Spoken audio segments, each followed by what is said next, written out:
Okay, so now our next speaker is Luís Rocha. Luís, are you there? Yes, I am. Can you hear me? Hello, yes. Hello, good afternoon. Very honored to have you here. Going to introduce you. Luís Rocha is Professor of Informatics in School of Informatics, Computing and Engineering at Indiana University, Bloomington, where he is Director of the NSF-NRT Interdisciplinary Training Program in Complex Networks and Systems, Director of the Center for Social and Biomedical Complexity, member of the Advisor Council of the Indiana University Network Science Institute. I apologize for these motor noises. And core faculty, core faculty of the Cognitive Science program. He's also a Fulbright scholar and principal investigator at the Instituto Gulbenkian de Ciência. This fall, Luís Rocha will become the George Clerk, I don't know if it's correctly pronounced, Professor of System Science at Birmingham University. His research is on complex networks and systems, computational and systems biology, and computational intelligence. The title of Luís Rocha keynote is Bias as Limitation of Modeling of the World. Welcome. I personally appreciate your work a lot. Thank you for being here.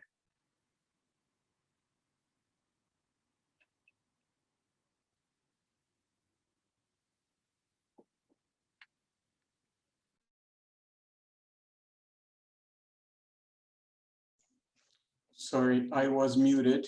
I'm trying frantically to look for the mute button. All right, thank you very much for inviting me. It's my honor to be here, already learning a lot of interesting things. Thank you for coming.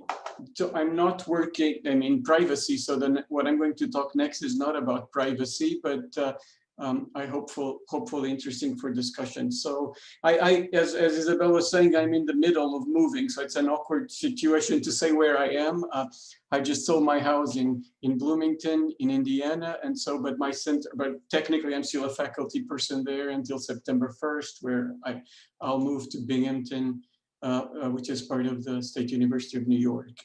So I'm sort of in between both places right now, which is a bit of a mess. Participating in these things actually gives them a little bit of grounding in the middle of this move. All right, so just to position where I see my contribution here, hopefully of interest. I was reading a little bit about the organization of the session and its goals, and I gleaned a few things to position what I want to talk about, right? So what was written on the page for this session in particular is that data and statistics provide the essential basis to understand the ontogeny of systems and their evolution. So I'm going to talk a little about data inference and all of that. So machine learning is the key technology for the creation of predictive models, which is something I'm focusing here. And of course, we are interested not just in the awareness of the technical, but also the ethical, legal complexities of this pipeline. So where I'm coming at this, it might be a little too general, but I'm going to try to talk about the philosophy of science implications of modeling itself, and in inductive modeling in particular from the perspective of complex systems science and network science in particular. So that's where I'm going to go. So let me start then from this very as general as I can think of to understand what modeling is. So perhaps the first person who looked very carefully about what is it, this act of modeling that we do in science was Hertz. And he kind of visualized the scientific modeling edifice this way. In which we look at the world, we measure it by some apparatus, and which is a process of encoding, if we want to look at things from a semiotics perspective, into symbols. Hertz called them images, not symbols. So this is more of a more modern language in regards to what he talked about. And so basically, we measure these values and quantify them as initial conditions for some kind of scientific model, of which we derive logical consequences, chiefly predictions. That's why what we do. And then, of course, the world does what it does. I conceptualize that here by calling them natural laws in the physics way, but even calling them laws is up for debate. So the world does what it does. And then our object as scientists is to observe the world at a later stage and then check if our predictions of the model hold. So this is all very basic. But it has some interesting things, right? So, but the point of all of this, according to Hertz, is precisely the anticipation of future events, which is part of what this session is about, worrying about how do we predict, use machine learning in particular to predict future events and so forth. And this always creates a problem. I mean, and this has been discussed a lot by physicists and philosophers of science. Like I think I particularly like Eugene Wigner's discussion of this in The Unreasonable Effectiveness of Mathematics in the Natural Sciences, in which he was wondering, why does this work at all? It's not obvious that this scheme I have here on the screen from Hertz actually works at all. Why should logical models, scientific models, actually predict the regularities in the world? Because there are regularities, but it's not obvious that that should work at all and that it will work always. So, that's a good thing to discuss. So why does it work? Why is this modeling even possible when the world is actually a very complex, multi-layered, it's not a system, a combination of systems. So when we look at nature, we have all these layers from the microscopic to the macroscopic, and we know these layers interact in such a way. So how can we even model this complexity, let alone with formal models or some kind of induction? So a piece of good news perhaps for complexity is outlined in this paper by Herb Simon called The Architecture of Complexity, in which he comes up with this idea of near decomposability, in which he says, yes, even though the world is very multi-layer and we have all these complex systems arising here, by and large, most of the time we can focus on a particular system which has the nice feature of being near decomposable, and therefore we can ignore the variables outside as by integrating them as initial conditions to some model that we are interested of, and ignore that. And by and large, we can do prediction this way. He observed actually, even though systems are complex, for the most part, we can kind of decouple them and studying separately. And of course, a lot of complex systems in network science has been precisely on identifying modularity and the systems that we can more or less decouple from others and study separately. And so this approach has been very successful in science. And if you think about it, this idea of modeling self-contained multivariate systems is behind dynamical systems theory, network science as single layer graphs, a lot of other, include even systems like minimal cognition and cognitive science, et cetera, et cetera. This also works because of another piece of good news that has allowed us to work in science to work for a while. Even before this, the idea that induction works, right? So Hume's empiricism as being the poster child for this, that everyday knowledge depends on patterns of repeated experience from the past. So we look at Hertz's system as particularly, we build our theories by looking at a lot of examples that we measure from the world, and looking at so many examples, we generalize by induction a rule, a model, particularly in the viewpoint of modern day machine learning, a black box model of statistical regularities that are observed from the world. We look at a lot of examples and generate a rule and therefore make predictions. This is, and you can see it in the bottom, basically the pipeline of almost all machine learning, particularly supervised machine learning, in which you offer it some examples with labels, model it, and predict it. And so systems like classification and regression, whether they're done by deep learning or other methods, are often, are based on this inductive learning. So what we have here then is that if the natural laws that are out there are regular, this works really well. So if you have an environment where, like which the sun rises in the east and sets in the sun at the west, and this always works, this is very useful to predict the future because the world is regular. And so that is something we have. In addition, if you count on this Herb Simon's view that the reality is near decomposable, or to a large part, many problems are near decomposable, but we can go about happily carving out the system we want to work, say economies or microbiology, and study them in our disciplines, in our departments very nicely, and use the past to predict the future in some ways that are very successful.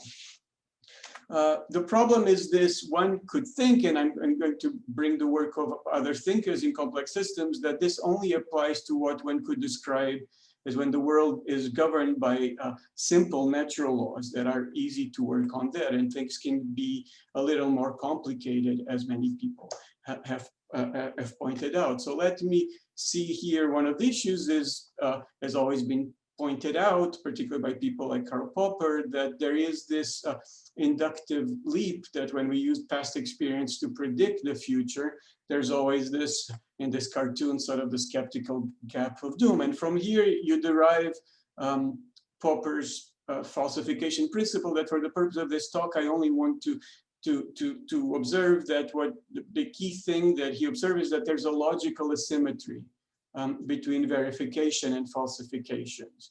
In other words, no matter how many observations we observe of the same thing, we cannot derive a universal theory.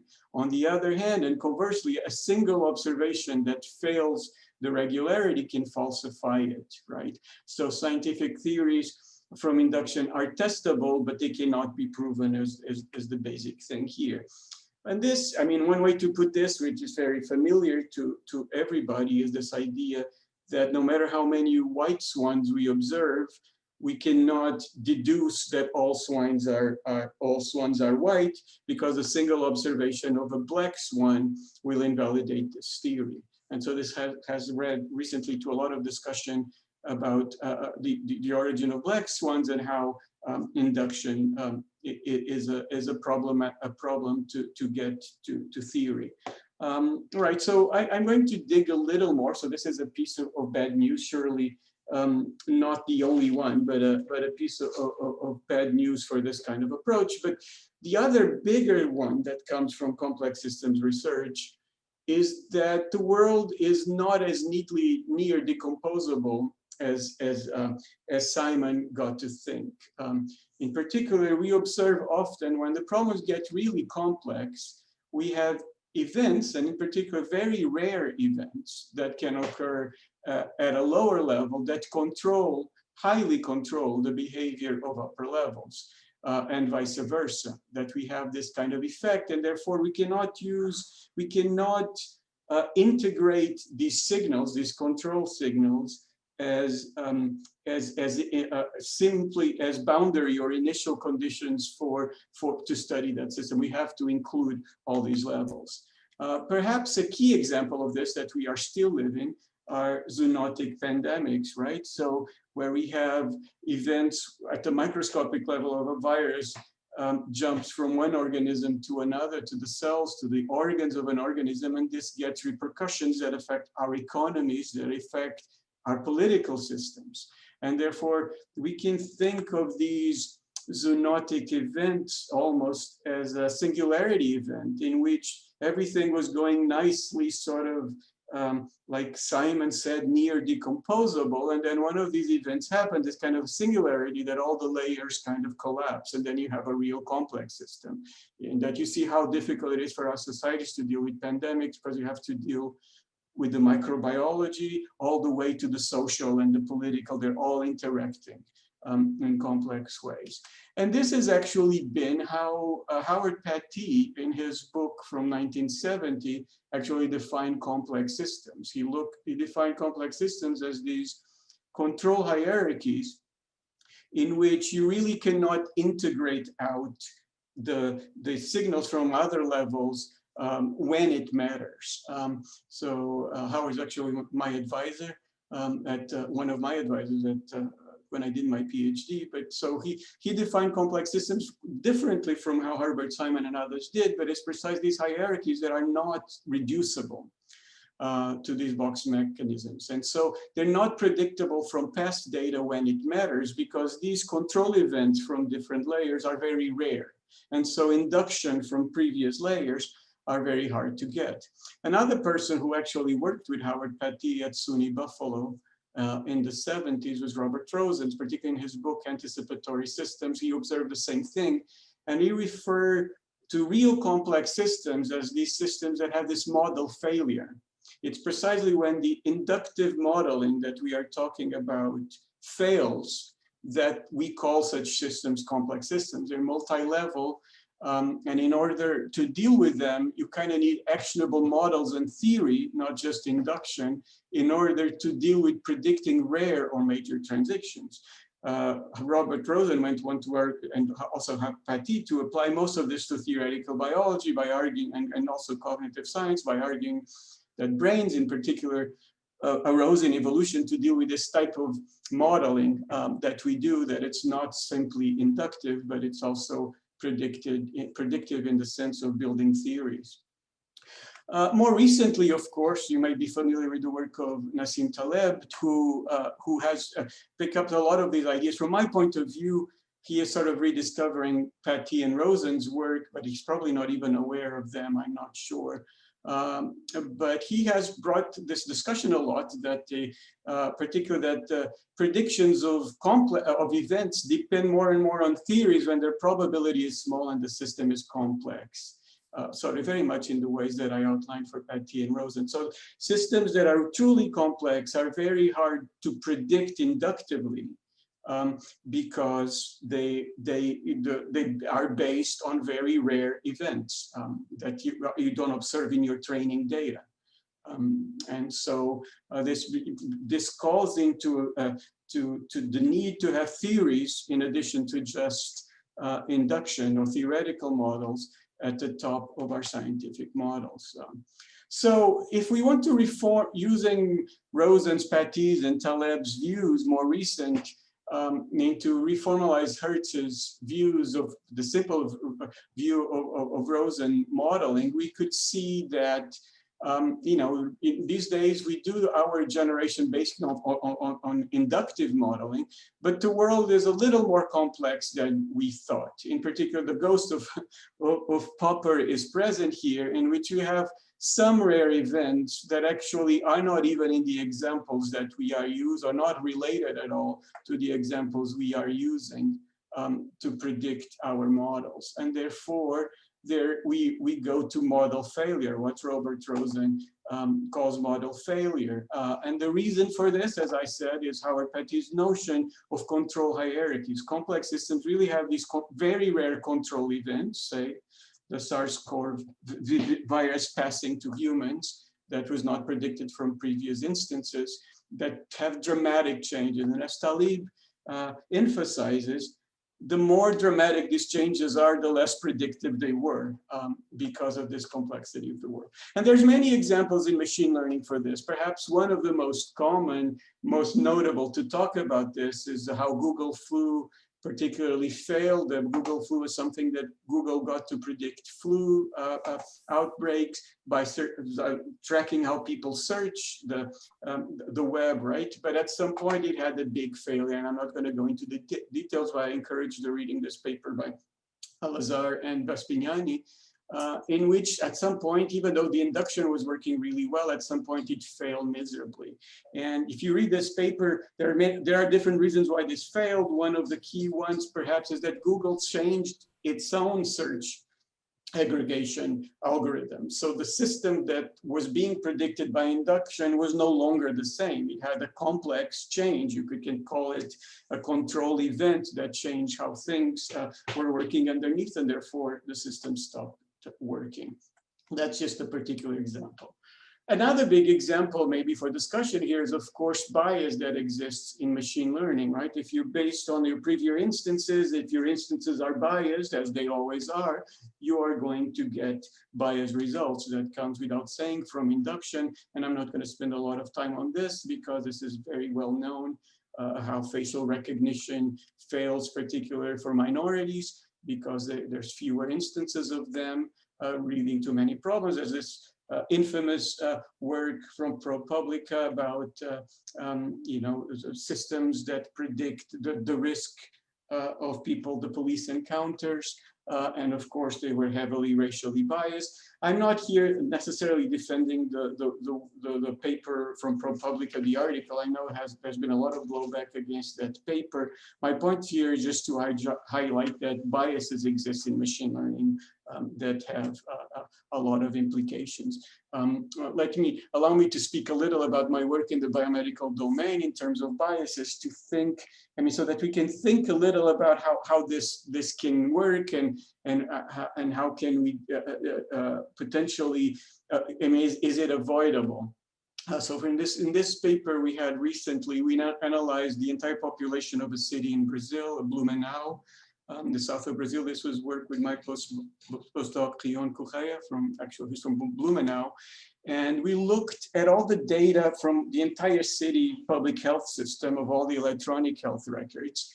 We looked at drug-drug interactions. These are drugs that are prescribed to people simultaneously and interact and can cause a bad effect on you. It can be from mild to very serious cases, and we looked at those gradations of interactions. In the case of this work, all the interactions are known. So a priori, doctors, when they prescribe this, know these drugs can interact if they prescribe them simultaneously, yet they're still being prescribed, and there's many reasons for that could happen. They may not be aware. They could be different doctors prescribe different drugs. It could be that they have no recourse but prescribing those because there's nothing else available, even though they know to interact. There are many reasons for this. One of the things we observed in this paper is that, when you look in age, the probability or the risk that you are going to be prescribed more than one drug simultaneously, it of course increases with age. As you can see, as you grow to older age, you have a higher risk of being prescribed more than one drug at the same time. When you divide it by age, gender, males and females have about the same risk at any age group of being co-prescribed more than one medication. However, when we look at the risk of interaction in this data set, women have a much higher risk especially after the age of 40 or 45 than men of being prescribed a drug that is already known to interact, and some of them quite grave. So the question here becomes, is this a social or a biomedical bias? Is this something that the doctors don't pay as much attention to women when they're being prescribed and therefore give them more drugs? Or is there some biomedical reason why women? So it's very hard to disentangle these, right? So we don't know. So if we are going to use, say, this data to automate the process, which is something that the session deals with, if we're going to use this kind of data to automate the process of prescribing drugs or checking for drugs in some way, we know that this bias exists. Of course, it's going to exist also in the machine learning, but do we remove it? And by remove it, if it's social, it's a good thing. If it's a social bias, it's a good thing that we remove it. But if there's an underlying biomedical reason that there's differences between the genders, for instance, in how they deal with certain drugs, then maybe we should not want to remove it. And it's not easy to have this. So our approach to deal with this has been to, more recently, and this is not yet published, but it should be published soon, in a collaboration with Alfonso Valencia and Joan Sanchez at Barcelona, we looked at the data from many other cities to try to observe if this bias exists not just in Brazil, but exists in other. We got the entire electronic health records of the public system in Catalonia, and we also use a lot of the private electronic health records from Indiana, which are mostly in Indianapolis. And I don't want to go into a lot of detail here, but we do observe that some things are similar in all systems. There's a much higher risk with age, but the gender risks are not. They are different from system to system. So in Brazil, as we observed, the higher risk for females is after 40 years of age, whereas in Catalonia, the higher risk, which did not exist in Brazil, is for females in the reproductive period of life from like 15 to 45. And then the risk with men is the same. In Indianapolis, the sort of a similar thing, except that after 40, then men have a greater risk in Indianapolis. So this shows that the process is not universal. There are biases, but they're not happening. So each data set has its own biases. And so these comparing multiple data sets is one way, of course, to get out of this, but they are different. And then, of course, you can do some actionable intervention. In this case, for instance, in Catalonia, you can remove a lot of the nasty interactions in females just by removing the drug omeprazole from the data set. That cuts for a lot. It's prescribed a proton inhibitor for digestive problems. And if you remove that and give it by something more modern that has fewer interactions, you reduce a lot of the risk. It could be as easy as that in some cases. But what we would like to do and go further, and then to let me finish my thing, going back to what I was talking earlier, is to have a way to predict more differences and what are, to get into actionable interventions that are not just based on inductive analysis of data. And so to do that, let us sort of recast the Hertzian view in taking into consideration what we heard from Patty and Rosen and Talib. And so what we would want to do is that still use induction, and that's what a lot of us in complex systems are modeling, as distinguished to people strictly working in AI. A lot of the people working in complex systems have this methodology in which we do use AI, we do use inductive modeling, but rather than that being to inform a model, we use these as parameter estimation to simpler higher level models that we understand, that are actionable, that are interpretable, and that allow us to explore logical consequences that we have not seen. So when you have a theoretical model, say an epidemiological model, for instance, you can then play with things that you actually never even observed, but the model itself may have been built by estimating parameters for observable data. Of course, this does not work always, but it does allow us to consider unobserved scenarios by having a formal theoretical underpinning. And so we can consider unobserved events and see if this works. So this takes into account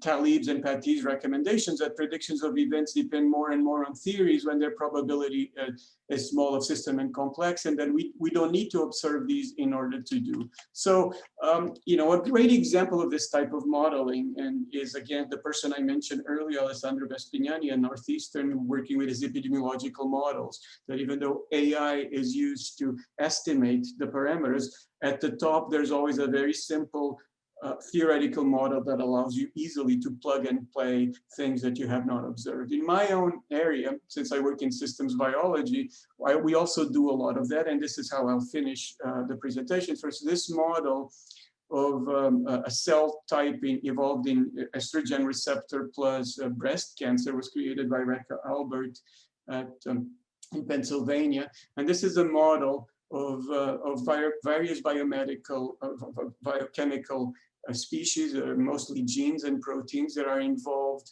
in the proliferation or the death of a cancer cell, of a particular cancer cell. And the purple nodes that you see here are drugs and how they affect these pathways. So one of the things I wanted to show here is that these models look simple. There's a fairly simple network, but for each one of the arrows or more of these that you see in these models, there was a lot of lab work by other groups that estimated the parameters of interaction of these various variables. So this is an integration of a lot of inductive integration of a lot of data that then it's put in a very logical form. These are Boolean models, so they have a lot of logical interaction that allow us to poke for specific things that we've never observed. And so in our own work, in particular, we explore redundancies that exist in this type of model.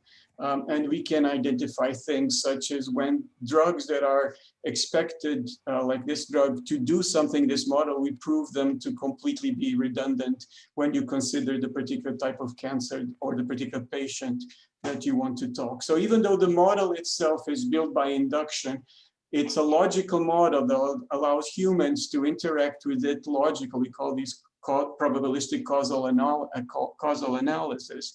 That allows you to find out what exactly happens in things that you never observed. And so this is I'm just going to finish here. This is a recent paper we just had a couple of months ago that allows us to poke these very complex models built from data from all over the world, from hundreds of labs that built the data that goes in these models, but we're trying to analyze them at a causal level. So this is the sort of thing we have in mind. It's not obviously a panacea for everything, but it's one way to try to deal with models that have the biases and inductive problems that you find from generalizing from data alone. All right, so that's it. Thank you. Thank you very much for this excellent speech. Any questions from the panel or from the audience? I do have a question, if I may. Yeah, please. So,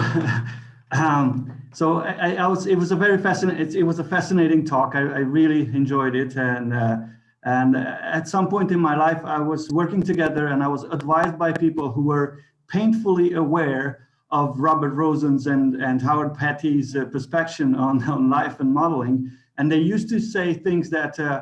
One thing is mutual causation, like impredicative logic is something that is missing from the architecture, the computer languages. And in computer languages, processes rarely turn into objects, and objects rarely turn into processes like you see in life. And they were also aware of Charles Sanders Peirce's notion of abduction, which is, back from effect to cause. And then they said things like all computer languages are deductive and sometimes inductive, but abduction is missing from that thing. And also they were talked a lot about rate-independent symbolic processes in Petty and rate-dependent processes, and noting also that all computer languages are rate-independent, which has its causes, but again. So my question is, do you have anyone in mind who is recently actually working on these, like a computer language, like AI architecture that would fit the bill of, trying to be impredicative, abductive, or rate dependent? Sure. So I didn't get, of course, into that, but it is at the crux of Wigner's criticism, or not criticism, of puzzlement with modeling, that in the Hertz model that I presented, that the world is very rate dependent. The world is a system, a complex system of dynamics in which the timing at which you do something matters. but the modeling that we do, be it mathematical or computational, ultimately is rate independent. You know, when you do 2 + 2 is equal to 4, whether you do it in the fastest computer or the slowest computer. And that's actually at the crux of why Wigner was, how does this even work? Does it say something metaphysical about the world that we are able to have these rate independent things modeled so well?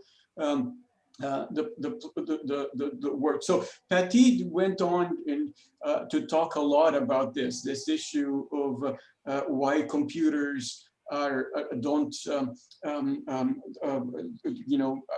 model this differently, and what are the problems that come to that. So he wrote about a paper for artificial life called "Simulation is Not the Same as a Realization," which I might be more interesting. I do think, I mean, as far as I know, the thing that touched me more in that area is one of his first students was Michael Conrad, who talked about programmability of material systems.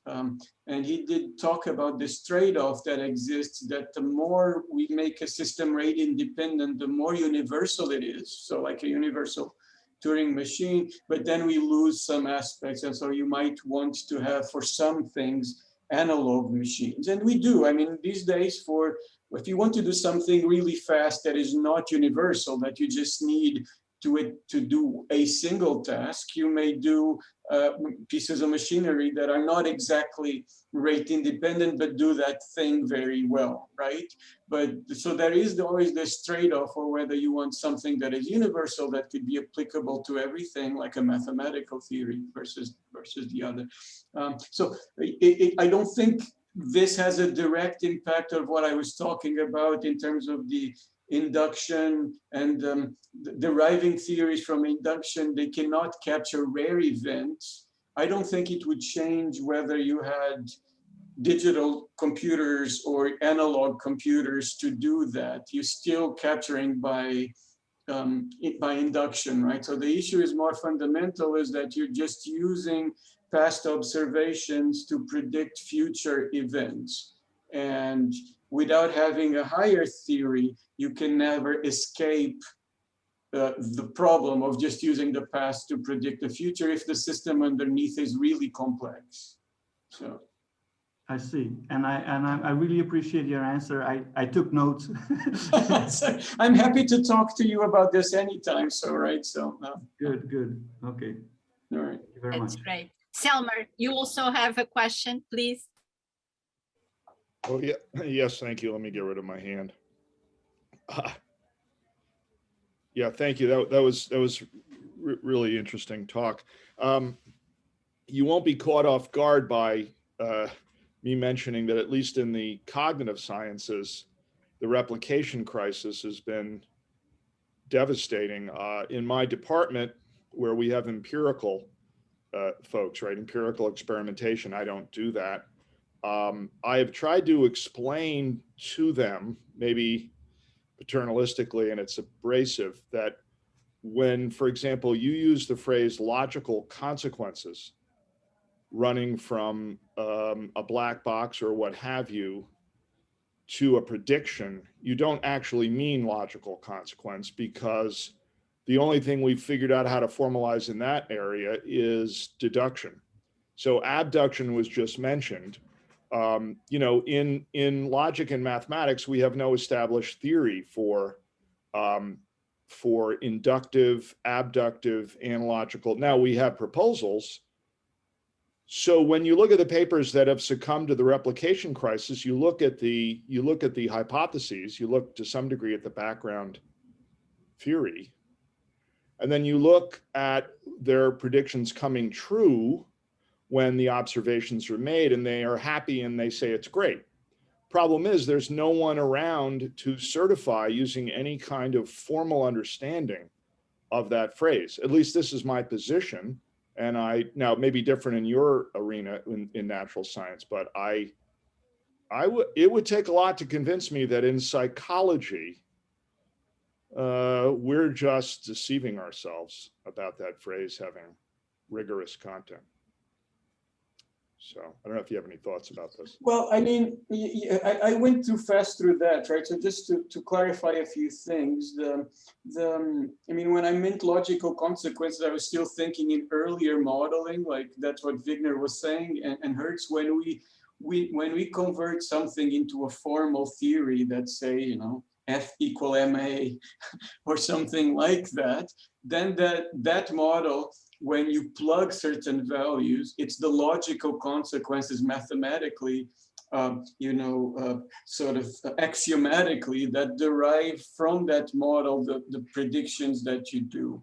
When we move this more to modern day machine learning, then I would say it's more correlational, but not logical, more statistical correlation and estimation. You could say then there's approximate reasoning or probabilistic reasoning instead of logical modeling when you say the predictions that these systems make. So yes, there is a difference there.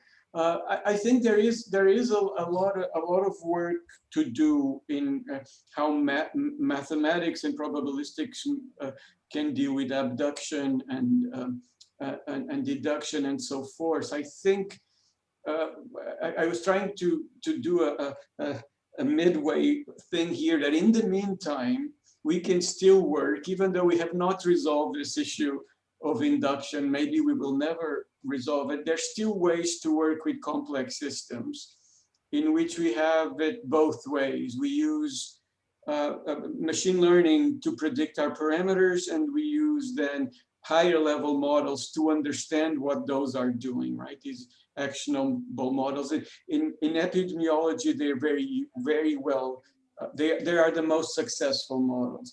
It's a good thing. In psychology, probably not, right? So probably we are not at the level that we can do predictions in that. So I think we can deal in epidemiology, say, more easily with the replication crisis, because it's easier to know than we do in others. In my area of systems biology and others, perhaps even it's also very hard, right? Because it really depends on your lab apparatus. So an experiment may fail not just because of your model, but because your measurement apparatus was tuned in a slightly different way as well. So you have to consider all those things. So I mean, I think when I'm not sure about psychology, even though I'm in cognitive science too, usually I'm working more on it from the artificial life and looking at biology rather than the mind, and basically collaborating with some neuroscientists. But I do think there's a lot of assumptions that go into neuroscience about how the brain works that will still require a lot more validation. I mean, I don't have a direct answer to that in short. So, yeah. Thank you very much, Luís, for your excellent presentation and for bringing here the results of your most important research. Thank you so much. My pleasure. So, thank you. If anyone wants to make further questions to Professor Luís Rocha, please, in the chat, you can use in the chat for further questions, okay?